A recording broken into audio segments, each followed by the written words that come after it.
Hello friends, आइए आज जो है असर्टिव सेंटेंस का क्लास 10 के ग्रामर की बुक से इनडायरेक्ट में असर्टिव सेंटेंस का कुछ विशेष परिवर्तन देखते हैं। कुछ ऐसे नियम जो विशेष नियम है असर्टिव सेंटेंस में आते हैं, आपको ये हर किताब में नहीं मिलते हैं, तो एक्सीलेंट से आपको बताया जा रहे हैं। तो इसको भी आपको जान लेना ज़रूरी है, क्योंकि एग्ज़ाम में जो थोड़ा सा अलग रहता है अक्सर वही आ जाता है, जो सबको आता है वो कम आता है। तो इसलिए आप इसको ज़रूर जान लीजिए, एग्ज़ाम या कंपटीशन हर जगह काम देगा आपको। तो देखते हैं।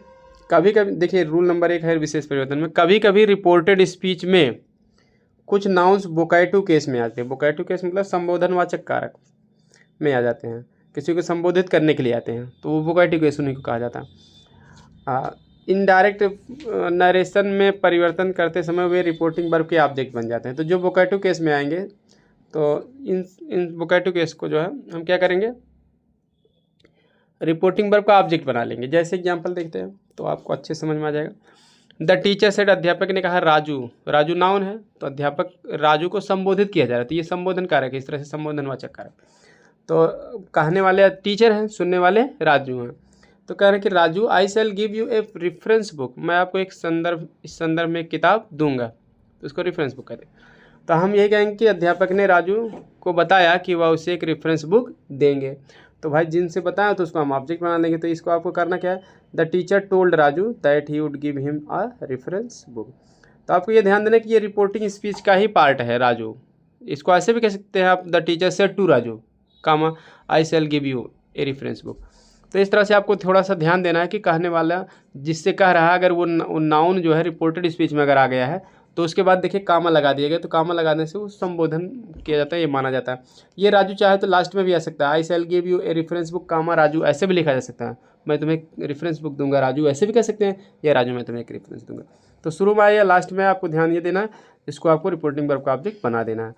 तो कभी कभी आप राजू के बाद ये कामा ना लगा के आपको ऐसे इंटरजेक्शन का निशान लगा दें, जिसको संबोधन कहते हैं आप हिंदी में, तो भी बात वही रहेगी। अब दूसरा देखिए, हाँ, तो पहला वाला आपको समझ में आ गया, सेट को राजू कर टोल्ड कर दिया, क्योंकि राजू को ऑब्जेक्ट बनाना था, आई का टीचर के अनुसार ही कर दिया, ही के साथ बिल लगता है इसलिए वुड कर दिया गया। अब फिर गिव के बाद यू को जो है राजू के अनुसार हिम कर दिया, आगे सब कुछ होगा। दूसरा देखिए, एग्जाम्पल समझने का प्रयास करिए। माई सन्स, मेरे पुत्रों, सेड ओल्ड फार्मर, बूढ़ा किसान ने कहा मेरे पुत्रों, आई am planting these trees for you, मैं इन पेड़ों को तुम्हारे लिए लगा रहा हूँ। तो अब यहाँ क्या है कि कहने वाला कौन है, ओल्ड फार्मर। जो कहने वाला होगा रिपोर्टिंग स्पीच का, वो रिपोर्टिंग स्पीच में जो रिपोर्टिंग वर्ब रहती है उसका सब्जेक्ट है, तो सब्जेक्ट है द ओल्ड फार्मर। उस सुनने वाला कौन है, उसके पुत्र हैं, ठीक है, वो कह रहा है मेरे पुत्रों, तो ये उसके पुत्र हैं, तो वो ऑब्जेक्ट होंगे। तो आपको क्या करना है, इनडायरेक्ट जब बनाओगे तो भाई रिपोर्टिंग स्पीच जितना रहेगा वो चाहे जहाँ लिखा रहेगा उसको आप सब्जेक्ट को पहले लिखोगे, फिर रिपोर्टिंग वर्ब लिखोगे, तब ऑब्जेक्ट लिखोगे। तो आपको सबसे पहले लिखना पड़ेगा द ओल्ड फार्मर, बूढ़ा किसान। अब देखिए यहाँ उसके पुत्र जो है, आपको कंफर्म हो गया कि सुनने वाले हैं, तो ऑब्जेक्ट मिल जा रहा है, तो आपको सेट को किस में बदल देना है, टोल्ड में। टोल्ड हिज सन्स, ठीक। अब हिज कहाँ से आया है, माई, माई को ओल्ड फार्मर, फार्मर के अनुसार बदलोगे तो हिज कहो, क्योंकि आप दूसरे से कहोगे कि ना कि बूढ़े किसान ने अपने पुत्रों से कहा, आपके पुत्र तो है ना कि मेरे पुत्रों से कहा, आप हिज लगा दोगे। तो इतना आपको ध्यान देना है कि अगर प्रोनाउन है नाउन से पहले, पजेसिव केस है, माई है, आवर है, तो उसको आपको बदल देना है, क्योंकि भले रिपोर्टिंग स्पीच में है लेकिन वो आया तो है इनडायरेक्ट, मतलब रिपोर्टेड स्पीच में आया ना, रिपोर्टिंग स्पीच में आप तो इनडायरेक्ट में लिख रहे हो, डायरेक्ट में तो रिपोर्टेड स्पीच में आया, तो उसको आप हिज में बदल दोगे। क्योंकि यही वाक्य आप डायरेक्ट में ऐसे भी लिख सकते हैं, the old farmer said to his sons comma I am planting this trees for you, ऐसे भी लिख सकते हो। तो वैसे आप लिख के समझ के आप इस तरह से हिज में बदल दोगे। तो the old farmer told his sons that, I का ओल्ड फार्मर के अनुसार ही हो जाएगा, आई एम का आवाज हो जाएगा, प्लांटिंग दिस ट्रीज का दो ट्रीज फॉर यू, यू को किसके अनुसार हम सन्स के अनुसार हम क्या करेंगे, देम में बदल देंगे, क्योंकि वो अपने पुत्रों से कह रहा है मैं तुम्हारे लिए, तुम लोगों के लिए लगा रहा हूँ इन पेड़ों को। कहा गया ना कि आम कोई लगाता है, फल कोई खाता है। तो बूढ़ा तो आदमी लगा के कुछ दिन बाद डेड हो जाएगा, तो उसके पुत्र जो हैं वो बड़े होंगे तो खाएंगे, तो वही चीज़ है। तो यू सन्स के लिए लगा, इसलिए देम में हम बदल देंगे। वो कहा तुम्हारे लिए, हम कहेंगे उनके लिए लगा रहा। तो आई होप समझ में आया होगा। चलिए अगला रूल देख लेते हैं। यदि इन्वर्टेड कामाज के अंदर संबोधन के शब्द का प्रयोग हो, संबोधन टर्म ऑफ एड्रेस, संबोधन के शब्द का प्रयोग हो तो उनको ऑब्जेक्ट में बदल देते हैं या फिर उन्हें एड्रेस आइज के बाद रखते हैं। इजी मतलब फॉर एग्जांपल, उदाहरण के लिए, ठीक है। अब देखिए संबोधन के शब्द अगर मान लीजिए हैं तो उसको हम ऑब्जेक्ट में बदल देते हैं। तो यही चीज़ है जिसे वोकेटिव केस का नाउन के नाम से आया था पहला रूल में, अब यहाँ संबोधन के शब्द कह दिया है, ठीक है। तो इस तरह से ऑब्जेक्ट तो हम बना ही लेते हैं, उसमें भी बनाए हैं, इसमें भी बनाए हैं, लेकिन इसमें एक आपको और एक्स्ट्रा रूल मिल रहा है, एड्रेस आइज का प्रयोग करके भी हम बना सकते हैं, ये चीज़ बता रहे हैं, ठीक। तो चलिए देखते हैं। यहाँ जैसे द ओल्ड वोमेन सेड, बूढ़ी औरत ने कहा, चिल्ड्रन बच्चों, I am pleased with you, मैं तुम्हारे साथ खुश हूँ। तो ये बच्चों को संबोधित, बच्चा कह के वो संबोधित किए हैं, ठीक है। तो the old women told the children, ठीक है, चिल्ड्रन को ऑब्जेक्ट बनाएंगे, कहने वाली ओल्ड वोमेन है, सुनने वाली चिल्ड्रन है, दैट लगा देंगे, आई का वोमेन के अनुसार सी हो जाएगा, एम का आवाज़ हो जाएगा, प्लीज्ड विथ यू चिल्ड्रन के लिए आया तो देम हो गया। तो इसी से संबंधित पहला रूल भी था। तो नाउन कह रहे हैं, ये संबोधन के शब्द करें, तो इस तरह से उसी से रिलेटेड है ये। तो वहाँ तक आपको कोई दिक्कत नहीं होगी समझने में, आगे दिक्कत ना हो तो इसलिए अगला रूल अच्छे समझिए। अब देखिए दूसरा है, तो नाटी बॉय, शरारती लड़के, सेड हिज मदर, उसकी माँ ने कहा शरारती लड़के, यू हैव बीन फाइटिंग, तुम दोबारा लड़ रहे हो। तो माँ है गुस्से में कह रही है अपने लड़के को। तो हम यही कहेंगे, अब यहाँ क्या है, नाटी बॉय कह के संबोधित की है ना, तो अब क्या है, अब आपको यहाँ क्या किए, एड्रेसिंग से भी इसको हम बना सकते हैं। तो क्योंकि संबोधन क्लियर है तो आप एड्रेसिंग से कर दो, ठीक। अब एड्रेसिंग में करना क्या होगा, सबसे पहले आपको एड्रेसिंग करना पड़ेगा। एड्रेस आइज जो किया गया ना, एड्रेस का आप आईएनजी फॉर्म लिखना पड़ेगा, इनडायरेक्ट में एड्रेस आइज नहीं लिखा जाएगा, ठीक है। सेकंड फॉर्म लिखना होगा तब एड्रेस डैज लिखा जाएगा। तो क्योंकि ऑब्जेक्ट भी लिखना है तो भाई first form addressing his her son ऐसे लिखना पड़ेगा, अपने पुत्र को संबोधित करते हुए। तो आपको एड्रेस का आईएनजी फॉर्म लिखना चाहिए, एड्रेसिंग लिखना है आपको शुरुआत में। ये आपको स्ट्रक्चर जानिए, सबसे पहले एड्रेसिंग लिखा जाएगा, उसके बाद आपको ऑब्जेक्ट लिखा जाएगा, ठीक है ना। अब यहाँ क्या है, ऑब्जेक्ट है नहीं, ऑब्जेक्ट मतलब संबोधन का शब्द है नाटी बॉय, लेकिन ऑब्जेक्ट नहीं है, ठीक है। माँ माँ किससे कही है वो चीज़ नहीं लिखा गया है। तो सीधी सी बात है, माँ कह रहे शरारती लड़के तुम दोबारा लड़ रहे हो, तो किसको, अपने लड़के को ही कहेगी। तो मान लेते हैं कि मान लीजिए माँ अपने पुत्र को कही है, ठीक है ना। तो माँ पुत्र से कह रही है, मान लेंगे, ठीक। शरारती लड़के तुम लोग लड़ रहे हो, अक्सर यही होता है जनरली। तो एड्रेसिंग के बाद हर सन अपनी तरफ से मान लिया गया, क्योंकि एक ऑब्जेक्ट तो हम मानना ही है, या तो हिम मान लेंगे उसे, या तो हर सन मान लेंगे, बात एक ही हुआ, पुत्र अर्थ के अनुसार हम मान लेते हैं। एड्रेसिंग हर सन, अपने पुत्र को संबोधित करते हुए, फिर उसके बाद आइज लिखना पड़ेगा, आइज करके फिर जिस रूप में संबोधित की है वो संबोधन के शब्द लिखा जाएगा। Addressing her son as a naughty boy, यहाँ ध्यान देना ए कहाँ से आ गया, नाटी बॉय पहले तो ए नहीं आया है। तो ग्रामर का एक रूल है कि संबोधन के शब्द के पहले आर्टिकल नहीं लगता है, ए एन द, लेकिन जब हम इनडायरेक्ट में बनाते हैं तो संबोधन हट जाता है, क्योंकि हम अपने हिसाब से दूसरों को बता रहे हैं, संबोधित नहीं कर रहे हैं, तो वहाँ आपको आवश्यकता अनुसार आर्टिकल लग जाता है। तो एक ही बॉय है, एक वचन है, तो इसलिए ए हम लगा देंगे, काउंटेबल नाउन है तो जिसको हम गिन सकते हैं उसके पहले ए लगा देंगे। Addressing her son as a naughty boy, हम ये कहेंगे एक शरारती लड़के के रूप में अपने पुत्र को संबोधित करते हुए, शरारती लड़के के रूप में अपने पुत्र को संबोधित करते हुए। अब ये देखिए संबोधन के शब्द इतना लिखना पड़ेगा, एड्रेसिंग आपको याद करना है, इसका स्ट्रक्चर यही होगा, सूत्र आप ये जान लीजिए। आप सबसे पहले आपको एड्रेसिंग लिखना पड़ेगा, उसके बाद जो है, ठीक है, इसका आईएनजी फॉर्म, उसके बाद आपको रिपोर्टिंग वर्ब का ऑब्जेक्ट लिख देना है, फिर जो है संबोधन के शब्द लिख देना है, ठीक, फिर जो है कामा लगा के जैसे हमेशा ठीक है बनाते हैं इनडायरेक्ट वैसे बना दीजिए, सब्जेक्ट से शुरू करिए।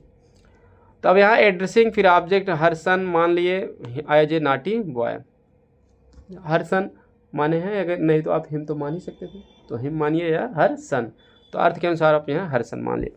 Addressing her son as a naughty boy comma करके, अब यहाँ सब्जेक्ट लिखिए, अब द मदर, द मदर हम क्यों लिख दिए, कि हिज मदर जो है ना, हिज के लिए हम हर सन लगा दिए हैं, तो एक बार हम लिख दिए हैं तो हम हिज भी लिखने की कोई ज़रूरत नहीं है। हम ये कहेंगे अपने पुत्र को शरारती लड़के के रूप में संबोधित करते हुए माँ ने कहा कि, माँ ने कहा कि, यहाँ हिज मदर भी लिख देंगे तो गलत नहीं होगा कि उसकी माँ ने कहा कि। अब क्योंकि आप हर सन लिख दिए ना, अपने पुत्र को मतलब शरारती लड़के के रूप में संबोधित करते हुए, जब अपने पुत्र को संबोधित कर रहे हैं तो भाई जो पुत्र है उसी की तो माँ तो कहेगी, तो इसलिए हिज भी लिखने की कोई ज़रूरत नहीं, क्योंकि हम इनडायरेक्ट में दूसरे से बता रहे हैं तो हिज नहीं आ रहा है। ठीक, तो जितना आ रहा है क्योंकि अपने हिसाब से हम बताएंगे, तो इसलिए हिज भी लिखने की कोई ज़रूरत नहीं है। उसके लिए हिज के लिए हर सन हम लिख दिए ना, तो इसलिए तो द मदर सेड दैट, हम यही कहेंगे कि माँ ने कहा कि। हिज लगा देंगे तो गलत नहीं होगा, इसका टेंशन मत लीजिए। तो लेकिन कोई आवश्यकता नहीं है क्योंकि कहने में नहीं आ रहा तो नहीं लगाया। क्या कहा, दैट की he had been fighting again, कि वह दोबारा लड़ रहा है। क्योंकि यू हैव बीन फाइटिंग, तुम दोबारा लड़ रहे हो ना, यू किसके लिए लगा है, सन के लिए लगा है। ठीक है, क्योंकि बॉय एक वचन है ना, तो इसलिए बॉय एक वचन है तो यू एक लड़के के लिए ही लगा है। ठीक है, कोई लड़का है दोबारा किसी से लड़ने लगा तो उसी अपने लड़के को कह रही है। ठीक, तो क्योंकि बॉयज अगर होता तब दो लड़के लड़ रहे हैं, 3 लड़के, तो ऐसा संकेत मिलता। बॉय एक वचन है तो इसलिए यू को ही में बदलेंगे। तो आई होप समझ में आएगा। इसका अर्थ एक बार फिर से बता दें, addressing her son as a naughty boy, अपने पुत्र को शरारती लड़के के रूप में संबोधित करते हुए द मदर सेड दैट, माँ ने कहा कि he had been fighting again, कि वह दोबारा लड़ रहा है। एक बात ध्यान देना, अगर आप मदर के बाद सेड दैट जो लिखा गया है, सेड दैट ना लिख के अगर यहाँ टोल्ड हिम दैट लिखोगे तब भी गलत नहीं होगा। माँ ने उसे बताया कि, ये आपके ऊपर है, ऐसा भी कह सकते हो क्योंकि ऑब्जेक्ट क्लियर है। बॉय के लिए आप हिम भी यहाँ भी लगा सकते हो।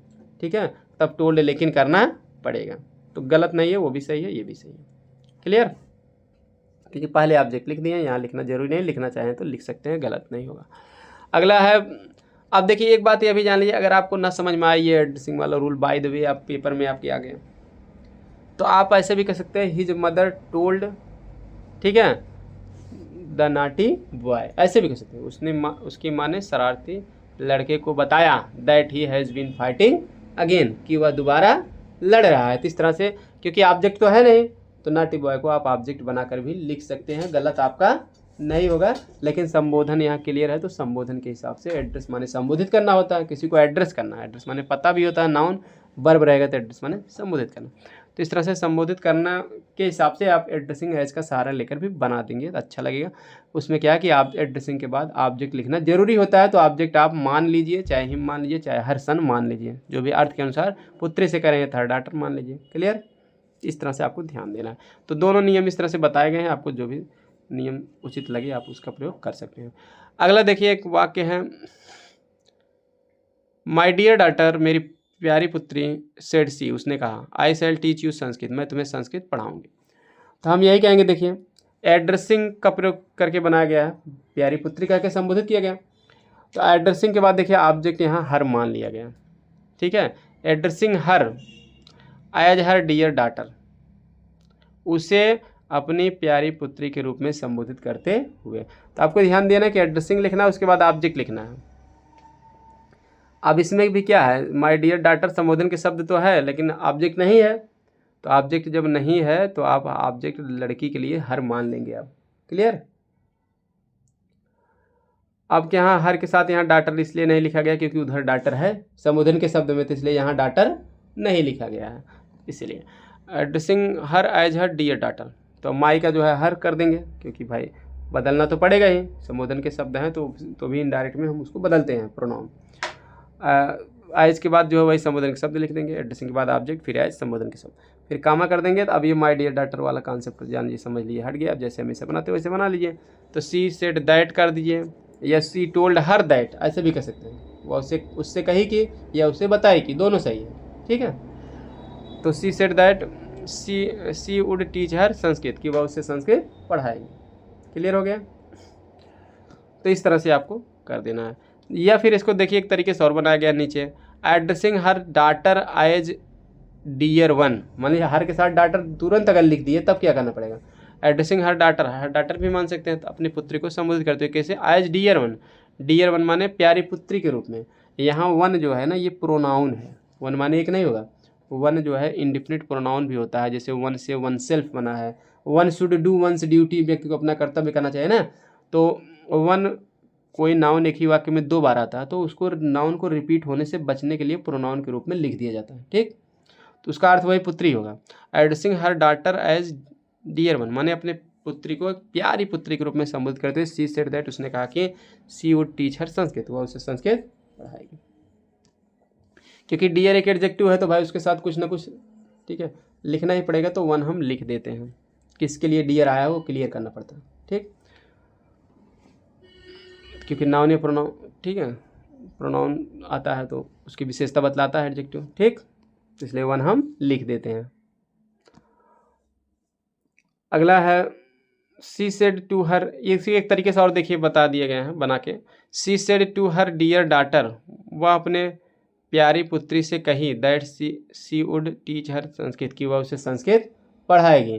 तो ये देखिए दिया गया है said to her dear daughter, लेकिन ये ग्रामेटिकली सही नहीं है। सेड टू का आप टोल्ड करेंगे तो बेटर रहेगा। क्लियर, भले सेड टू दे दिया किताब में लेकिन वो टोल्ड वहाँ करिए बेटर होगा। क्लियर, क्योंकि ऑब्जेक्ट से पहले बीच में सेड टू नहीं लिखना है, टोल्ड लिख देना है। ठीक है, तो ये टोल्ड कर दीजिए। तो इस तरह से आपको बता दें तो टोल्ड से ही आप बना सकते हो और एड्रेसिंग एज से भी बना सकते हो ऑब्जेक्ट। ठीक है, ऑब्जेक्ट अगर नहीं दिया है तो आप एड्रेसिंग एज से भी बना सकते हो, टोल्ड से भी बना सकते हो, दोनों नियम आपको हैं। हाँ, लेकिन एक बात ये भी आपको बता दे रहे हैं कि एग्जाम्पल अपनी तरफ से मैं बता दे रहा हूँ। तो अगर मान लीजिए ऑब्जेक्ट भी दे दिया है और संबोधन के शब्द भी दे दिया है, तब तो आपकी मजबूरी है एड्रेसिंग एज से बनाना। क्लियर हो गया ना बात। अगर मान लीजिए ऑब्जेक्ट भी दे दिया है और संबोधन के शब्द भी दे दिया, तब तो आपकी मजबूरी है एड्रेसिंग एज से बनाना। तो एड्रेसिंग क्योंकि के बाद ऑब्जेक्ट लिखोगे, तब फिर एज करोगे, तब फिर संबोधन के शब्द तभी लिख सकते हो। अगर ऑब्जेक्ट नहीं दिया तो आप दोनों तरीके से बना सकते हो। जैसे कि एग्जाम्पल आपको मैं चर्चा कर ले रहा हूँ अपनी तरफ से। जैसे मान लीजिए है सी सेड टू मी, वह मुझसे कही। मान लीजिए वाक्य है माय ब्रदर, मेरे भाई, फिर कामा लगा दिए संबोधन के शब्द, आई शैल हेल्प यू। अगर ऐसा वाक्य आ गया, डिफ़िकल्ट लेवल अगर पेपर कराएगा तो ऐसा मान लिया गया, she said to me my brother I shall help you, उसने मुझसे कहा कि मेरे भाई मैं तुम्हारी मदद करूँगी।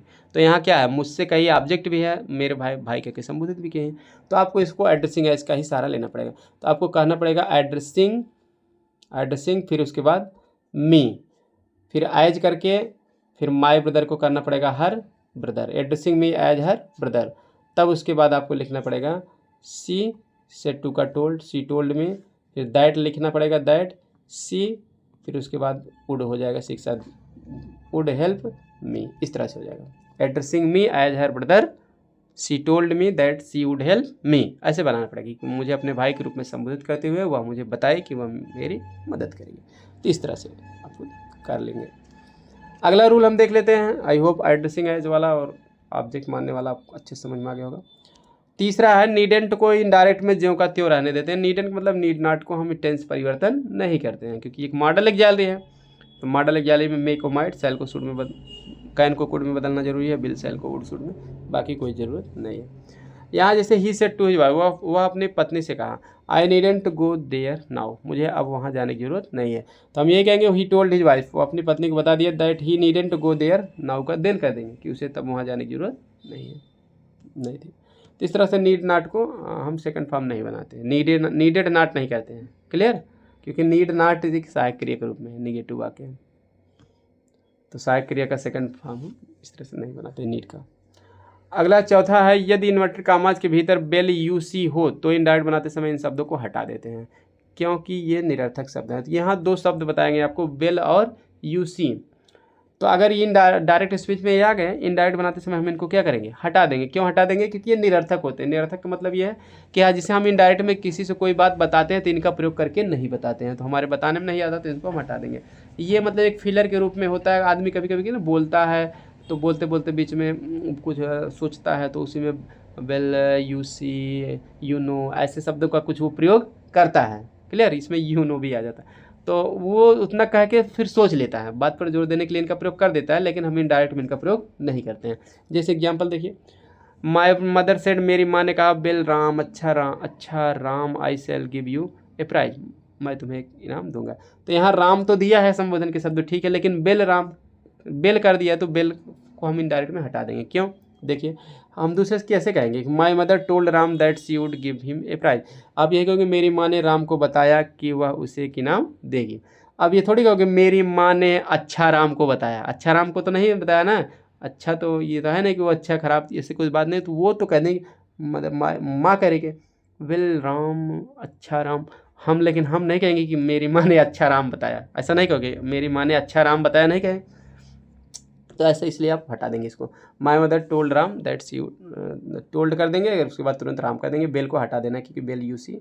इन दोनों को आपको ध्यान देना है कि सब्जेक्ट से पहले अगर ये आएंगे, ठीक है, या संबोधन के शब्द से पहले, तो इनको हमको क्या करना है, हटा देना।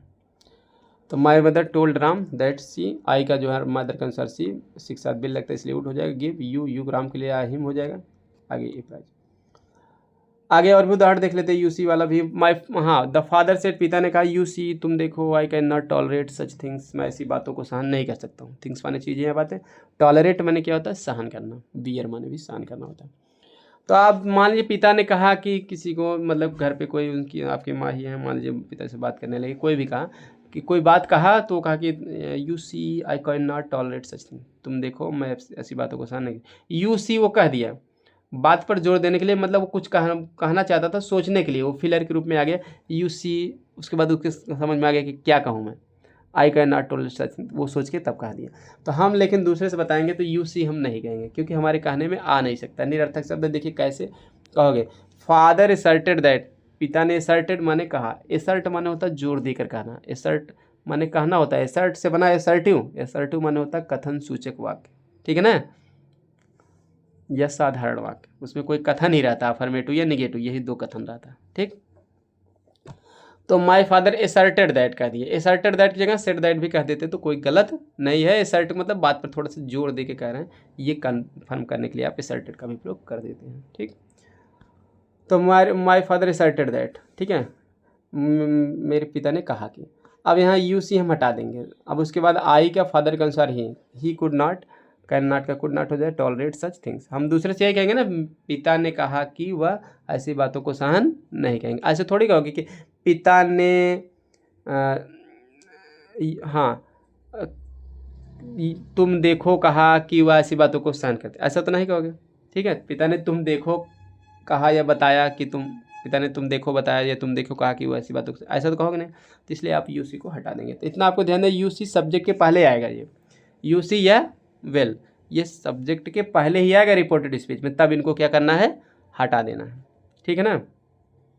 हाँ, अगर सब्जेक्ट के पहले नहीं आएगा तो आपको तब वो इस तरह का वाक्य नहीं रहेगा, तब वो कहने में हमारी इनडायरेक्ट में आएगा, जैसे ना कि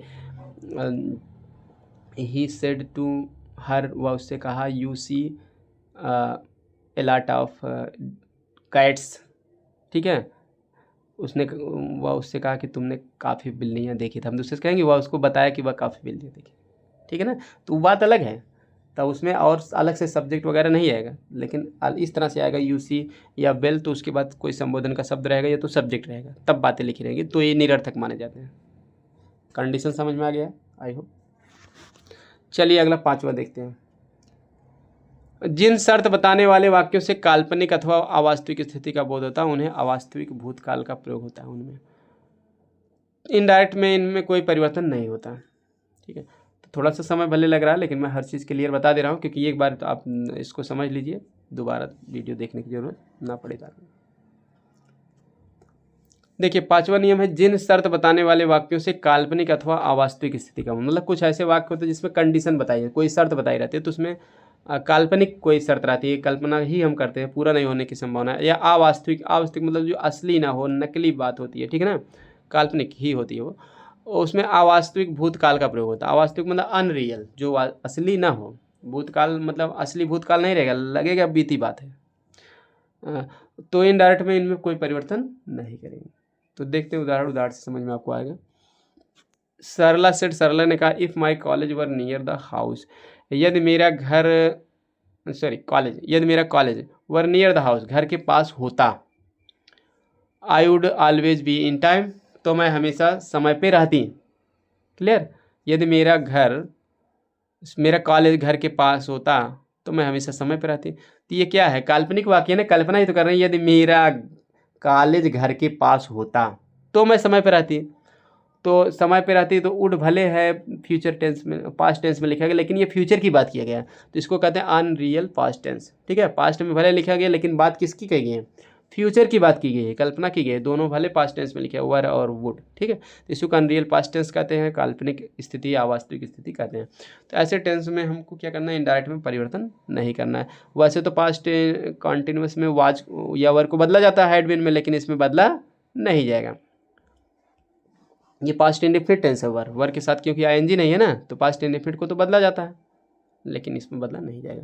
तो कैसे किया जाएगा, देखिए, सरला सेड दैट, सरला ने कहा कि if her college were near the house, यदि उसका कॉलेज जो है घर के पास होता, she would always be in time, तो हमेशा समय पर रहती। तो यहाँ देखिए जो कॉलेज से लिखा गया है हाईलाइट करके वर, ठीक है, उसका कॉलेज घर के पास होता, तो इसी में आपको अनरियल पास्ट टेंस है, इसको बदला नहीं जाएगा।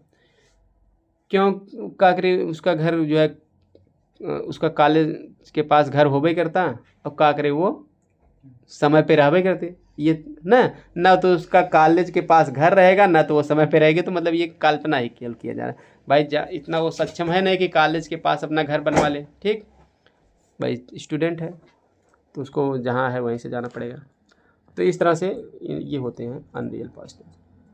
तो इफ़ वाले वाक्य, इफ़ से ये वाक्य शर्त वाला वाक्य रहेगा, ध्यान देना। तो इफ़ से रहेगा, दो बातें उसमें रहेंगी। ठीक है, वो पास्ट में रहेगा, अनरियल पास्ट रहेगा, वो फ्यूचर की बात की जाएगा, फ्यूचर इन द पास्ट, ये प्रकट होगा। चलिए, छठवां है,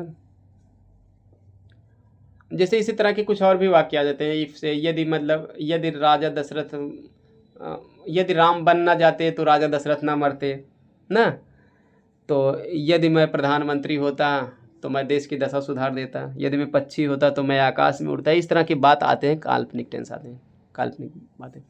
तो इस तरह से इफ से ऐसे वाक्यों में बदला नहीं जाएगा टेंस। तो छठवां देखते हैं, लास्ट रूल विशेष परिवर्तन का। रिपोर्टेड स्पीच में थैंक यू का प्रयोग होने पर इनडायरेक्ट में रिपोर्टिंग वर्ब को थैंक्ड में बदल देते हैं। इतना ध्यान देना, थैंक यू का प्रयोग हो गया है रिपोर्टेड स्पीच में, तो इनडायरेक्ट जब बनाओगे तो आप सेड को टोल्ड में जो बदलते हो तो वहाँ थैंक्ड करोगे। ठीक, इसी तरह रिपोर्टेड स्पीच में प्रयुक्त होप, फील आदि को भी रिपोर्टिंग वर्ब बना देते हैं। इसी तरह से अगर होप आया, फील आया, तो उसको हम रिपोर्टिंग वर्ब बना देंगे, यानी होप आएगा तो होप्ड कर देना, फील आएगा तो फेल्ट कर देना, जिसे सेड है तो भाई उसी टेंस में उसको बदल देना। चलिए, उदाहरण से आपको अच्छे से समझ में आ जाएगा। जैसे servant said to the master, नौकर ने मालिक से कहा thank you sir for your help. Thank you माने धन्यवाद सर, श्रीमान, श्रीमान जी धन्यवाद, फॉर योर हेल्प आपकी सहायता के लिए, श्रीमान जी आपकी सहायता के लिए आपको क्या धन्यवाद, ये कहा। तो हम दूसरे से बताएंगे तो कैसे कहेंगे, दूसरे जो बताएगा वही तो इनडायरेक्ट होगा। तो हम ये कहेंगे the servant thanked, thank you को किस में बदल दिया गया है, थैंक्ड में बदल दिया गया, ध्यान देना। थैंक यू को हटा देंगे और सेड टू की जगह क्या लिख देंगे, थैंक्ड कर देंगे। उसके बाद जो मास्टर है, मास्टर को हम उसे ऑब्जेक्ट लिख देंगे, थैंक्ड द मास्टर। और अब यहाँ सर, एक बात याद ध्यान देना कि अगर सर आता है सर टू सेंटेंस में, तो सर के लिए हम रिस्पेक्टफुल्ली का प्रयोग करते हैं, जो कि वादक सूचक शब्द है। या तो हम रिस्पेक्टफुल्ली का प्रयोग करते हैं या तो हम विथ रिस्पेक्ट का प्रयोग करते हैं, दोनों बात एक ही हुआ। और ये रिस्पेक्टफुल्ली लगता कहाँ है, रिपोर्टिंग वर्ब के ऑब्जेक्ट के बाद लगता है, या तो रिपोर्टिंग वर्ब के जस्ट पहले भी आप लगा सकते हो। क्लियर, लेकिन विथ रिस्पेक्ट हमेशा रिपोर्टिंग वर्ब के ऑब्जेक्ट के बाद लगेगा। तो इसको ऐसे भी कैसे, the servant respectfully thanked the master, अगर लिखा जाए तब भी सही है, सम्मानपूर्वक मालिक को धन्यवाद दिया, या मालिक को सम्मानपूर्वक धन्यवाद दिया, दोनों बात एक ही हुआ।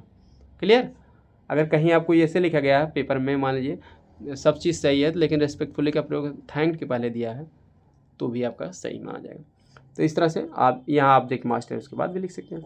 तो the servant thank the master respectfully, उसके बाद यहाँ क्या, फार से हम जोड़ देंगे। फार योर का जो है, योर किसके लिए आया है, मास्टर के लिए लगा है, तो मास्टर के अनुसार योर का हीज हो जाएगा, पॉजिटिव, हेल्प का हेल्प ही रहेगा। अब ऐसे वाक्य में हमको दैट लगाने की भी कोई ज़रूरत नहीं है, क्योंकि थैंक देगा आदमी किसी के लिए धन्यवाद देगा, तो फार से जोड़ दिया जाएगा, दैट लगाने की कोई ज़रूरत नहीं है। फार इसमें रहेगा तो आपको भी उसी फार से जोड़ देना है, जिस चीज़ के लिए वो धन्यवाद दिया वो बता देना। तो इसका पूरे का अर्थ हो जाएगा the servant thank the master respectfully for his help. मतलब नौकर ने मालिक को उसकी सहायता के लिए सम्मानपूर्वक उसे धन्यवाद दिया। नौकर ने मालिक को उसकी सहायता के लिए सम्मानपूर्वक क्या दिया, धन्यवाद दिया, यही हम कहेंगे। क्लियर, अगला है, अब देखिए एक बात ये भी है, इस तरह के एक बार परीक्षा में आया था छोटा सा वाक्य, जैसे मान लीजिए यही वाक्य है, the servant said to master thank you, मान लीजिए केवल इतना आ गया, ठीक, तो हम यही कहेंगे the servant thanked the master, बस इतना कह के छुट्टी ले लेंगे। क्लियर? ऐसे छोटे छोटे वाक्य भी आ जाते हैं, जैसे ही said to me thank you, इतना आ गया, वह मुझसे कहा थैंक यू, तो आप इसका इनडायरेक्ट कैसे बनाओगे, तो ही थैंक्ड मी कह देंगे, थैंक यू हटा देंगे, सेड टू को थैंक्ड मी बदल देंगे। क्लियर? ही थैंक्ड मी, वो मुझे धन्यवाद दिए, इस तरह से हम कहेंगे। तो है तो बहुत छोटा सा वाक्य, लेकिन अगर नियम नहीं है तो पता तो आप गलत कर दोगे टोल्ड वगैरह लगा के, ठीक, तो इसलिए इन सब बातों पे आपको बहुत ध्यान देना चाहिए। अगला देखिए वाक्य है, आनंद सेड, आनंद ने कहा I feel sorry for what I have said. I feel sorry माने मैं खेद महसूस कर रहा हूँ, फॉर व्हाट, फॉर माने उस चीज़ के लिए, व्हाट आई हैव सेड जो कुछ मैंने कहा है, व्हाट मीन्स जो कुछ भी होता है, मैं जो कुछ भी कहा हूँ उसके लिए खेद महसूस कर रहा हूँ या करता हूँ। तो हम दूसरे से यही कहेंगे कि आनंद फेल्ट सॉरी फॉर, आनंद ने खेद महसूस किया, फॉर माने के लिए, व्हाट जो कुछ ही हैड सेड उसने कहा था। आई हैव, आई को आनंद के अनुसार ही हैव का क्या हो जाएगा, हैड सेड। अब यहाँ आपको क्या ध्यान से देखिए क्या मिल रहा है। अब आपको यही बताया थैंक यू की तो थैंक में बदलते हैं, थैंक के बाद में यू आता है, लेकिन ये होप या फील है तो इसके पहले आई आता है, इसके पहले क्या आएगा, आई। भाई जो कहेगा कि फील सॉरी तो अपने लिए आई का अलग प्रयोग करके रहे ना, आई फील सॉरी, तो आई भी हम हटा देंगे, जैसे थैंक के बाद यू वाला हटा देते हैं, तो इसलिए फील के पहले वाला आई भी हम क्या करेंगे, हटा देंगे। तो इसलिए फील, आई फील को हम फेल्ट में बदल देंगे, इतना ध्यान देना आपको। क्लियर? जैसे थैंक यू, थैंक के साथ यू, तो इस तरह फील के पहले आई को भी हम हटाएंगे।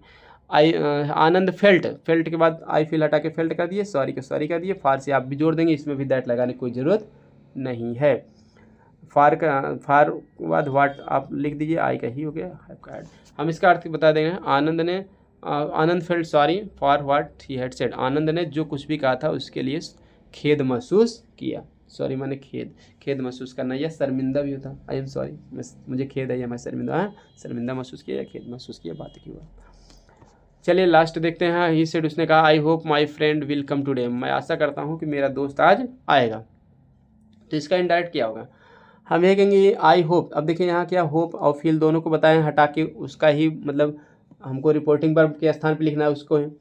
अब सेड पास्ट टेंस है तो होप का पास्ट टेंस क्या होगा, होप्ड हो जाएगा। और होप के पहले आई भी हम हटा देंगे, जैसे फील के पहले आई हटाए हैं, तो उसी तरह से थैंक के बाद यू, थैंक यू, यू हटाते हैं तो होप के पहले वाला या फील के पहले वाला, होप और फील के साथ आई भी हम क्या करते हैं, हटा देते हैं। तो हो जाएगा ही होप्ड दैट, वह आशा किया था कि his friend would come today का दैट हो जाएगा उस दिन, कि वो आशा किया था कि उस दिन उसका दोस्त आएगा था। हम दूसरे से यही बताएंगे। समझ में आ गया, कोई दिक्कत?